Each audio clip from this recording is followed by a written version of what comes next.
Hi, hi. Welcome back to my YouTube channel. මගේ YouTube channel එකට ඔයාලව ආදරෙන් පිළිගන්නවා. subscribe කරන්න කියලාත් ආදරෙන් ඉල්ලනවා. මම අද ආවා කොග්ගල. කොග්ගල කිව්වාම කාවද මතක් වෙන්නේ? මාටින් වික්‍රමසිංහ මහත්මයා. ඉතින් මම අද ඇවිත් ඉන්නේ මාටින් වික්‍රමසිංහ මහත්මයාගේ කෞතුකාගාරය බලන්න. ඉතින් මාටින් වික්‍රමසිංහ ෆෝක් මියුසියම් එකේ තමා මම දැන් ඉන්නේ. බලන්න මේ ලස්සන පරිසරය හරිම ලස්සනයි. මේ තමයි මාටින් වික්‍රමසිංහ මහත්මයා උපන් පරිසරය. උපන් නිවස තියෙන පරිසරය. ඉතින් මෙතන තමා මියුසියම් එක තියෙන්නේ. ඉතින් ලොකු පොඩි කාටත් ඇවිල්ලා මේ මියුසියම් එක බලන්න පුළුවන්. ඉතින් ඇත්තටම ටිකට් එක වෙන්නේ රුපියල් 100ක් වගේ පුංචි ගාණක්. ෆොරිනර්ස්ලට නම් ඒක ටිකක් ගණන් වැඩි. එනිවේස් ඉතින් රුපියල් 100 ටිකට් එකක් අරගෙන දැන් මම බලන්න යන්නේ මාටින් වික්‍රමසිංහ ෆෝක් මියුසියම් එක. ඉතින් පුංචි කාලේ අපි මේක බලන්න ඇවිත් තියෙනවා ඉස්කෝලෙන්. ඉතින් ඒ වුණාට දැන් ඉතින් අපි ආයෙත් ගිහින් බලමු මේ මියුසියම් එකේ මොනවද තියෙන්නේ කියලා.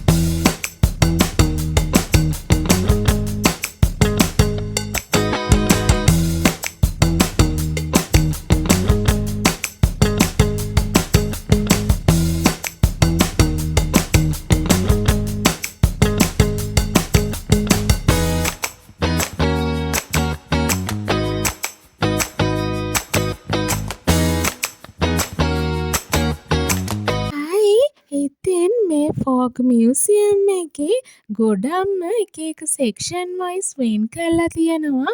එක එක කර්මාන්ත සම්බන්ධව. මුලින්ම තිබුණා සිංහල ජනවහර ගැන. කොහොමද සිංහල ජනවහර වෙනස් වෙවී ගිය ආකාරය, ඒ වගේම බෞද්ධ ශිෂ්ටාචාරය, බුද්ධ ආගම ව්‍යාප්ත වෙච්ච හැටි, එක දේවල් තිබුණා. ඉතින් මෙතන පෙන්නුම් කරනවා ඉස්සර ගැමි ජනයා අතර ගැමි ජනයා පාවිච්චි කරපු දේවල්. කොල්ල, ඒ වගේම උදැල්ලු කැති, මේ වීබිසි, ඉතින් ඒ වගේ දේවල් ගැමි ව්‍යවහාරයේදී පාවිච්චි කරපු දේවල්. මේවා පොඩි ළමයින්ට ගොඩක් වැදගත්. ඉතින් ශිෂ්‍යත්ව විභාගය ලියන්න ඉන්න ළමයි එහෙම සෑහෙන්න මේ මියුසියම් එක බලන්න එනවා.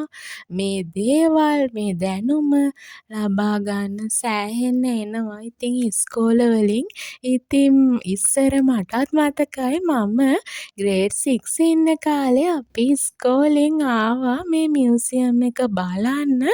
ඇත්තටම බස් එකේ ආවේ. ඉතින් පොතකුයි පෑනකුයි වෙනම අරගෙන අපි මේ දේවල් ලියාගත්තා. ඉතින් ඇත්තටම ඒ කාලේ මතක් වෙද්දී හරිම සුන්දරයි. ඉතින් අදත් මම දැක්කා මියුසියම් එක බලන්න ගොඩක් පොඩි ළමයි ඇවිත් ඉන්නවා. ඒ වගේම ඉස්කෝලවලිනුත් ඇවිල්ලා හිටියා. තව එයාලා අම්මලා තාත්තලාත් එක්කත් මේ මියුසියම් එක බලන්න ඇවිත් හිටියා. ඉතින් හරිම සුන්දරයි. ඉතින් ඒ ළමා කාලය. ඉතින් මෙතන පෙන්නුම් කරනවා පාරම්පරික වෙස් මුහුණු කලාව කොහොමද විකාශනය වුණ ආකාරය කියලා. ඉතින් ගොඩක් ඒ කියන්නේ පෙන්නුම් කරන වෙස් ඇඳුම් කට්ටලවල, එතකොට බෙර වර්ග, එතකොට මෙතන විවිධ බෙර, ගැට බෙර, පහත රට බෙර, මෙතන වෙස් මුහුණු පෙන්නුම් කරනවා. ඉතින් ගොඩක් දේවල් තියෙනවා මෙතන. ඕන කෙනෙක්ට ඇවිල්ලා ගොඩක් දැනුම උකහා ගන්න පුළුවන්. ඉතින් ඔයාලත් ඇවිල්ලා බලන්න කියලා ආදරෙන් ඉල්ලනවා.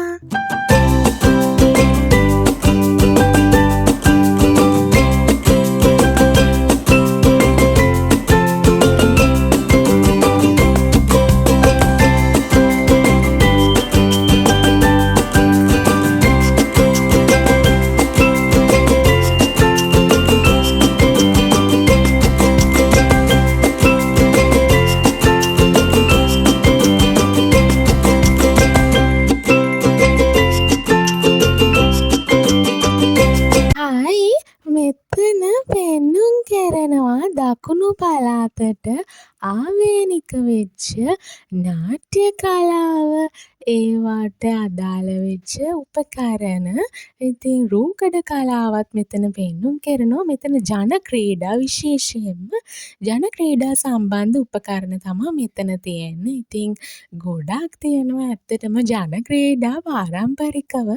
තව මෙතන පෙන්නුම් කරනවා සිංහල වෛද්‍ය ක්‍රමය. සිංහල වෛද්‍ය ක්‍රමය ගත්තහම ගොඩාක් තියෙනවා. ඉතින් ඇත්තටම මේ දේවල් අපිට දකින්න ලැබෙන එකත් ගොඩක් වාසනාවක්. අද කාලේ මේ දේවල් ඇස්වලට දකින්නවත් නෑ. ඉතින් කෞතුකාගාරක තමයි මේ දේවල් බලන්න, දකින්න ලැබෙන්නේ. ඉතින් සිංහල වෛද්‍ය උපකරණයේ තිබ්බේ මෙතන අරිෂ්ටය හදන පීපයක්. ඉතින් මේ දේවල් ඇත්තටම අද කාලේ ඇත්තටම දකින්න නැහැ. ඉතින් මමත් ෆස්ට් ටයිම් මේක දැක්කේ මෙහෙ ඇවිල්ලා. ඉතින් ඔයාලත් මේවා බලන්න එන්න කියලා ආදරෙන් ඉල්ලනවා. දැන් මම මේ බලන්නේ ගේ දොර උපකරණ. පේනවනේ ඉස්සර අපි ආච්චිලාගේ සීයාලාගේ කාලේ මේ දේවල් ගෙවල් වල තිබ්බා. නමුත් අද වෙද්දී නවීන උපකරණත් එක්ක අපි වැඩ කරන්න පුරුදු වෙලා තියෙන නිසා මේ දේවල් අපෙන් මගහැරිලා ගිහින් තියෙනවා. ඉතින් මේ තමයි ඉස්සරම පාවිච්චි කරපු ගේ දොර උපකරණ. ඉතින් තව දේවල් බලන්න තියෙනවා. අපි ඉස්සරහට ගිහින් බලමු.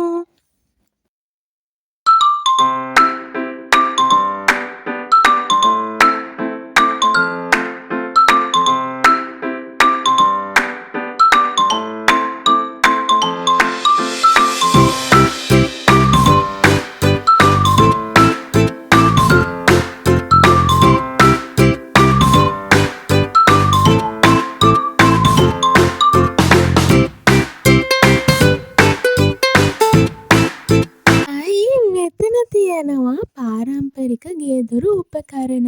වංගෙඩිය, මිරිස් ගල, මෙන්න තියෙනවා පාරම්පරික මුළු තැන්ගිය. බලන්න අපිට කොයිතරම් දේවල් මිස් වෙලා තියෙනවද.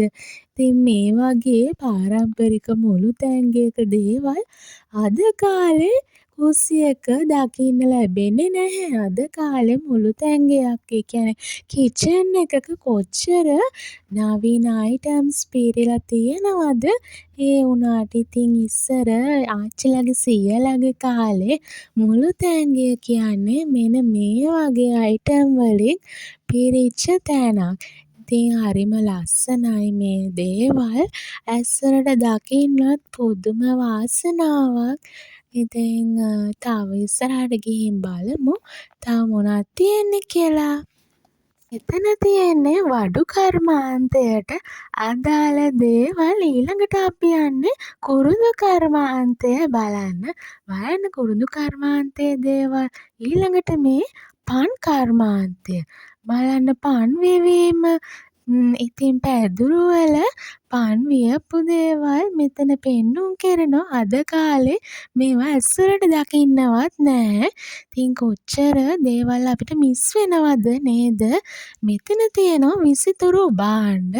ඇත්තටම අත්කම් ඒවා දේවල් තියෙනවා මෙතන. විසිතුරු භාණ්ඩ ප්‍රදර්ශනය තමා මෙතන තියෙන. ඊට අමතරව මේ තියෙනවා බෞද්ධ චිත්‍ර.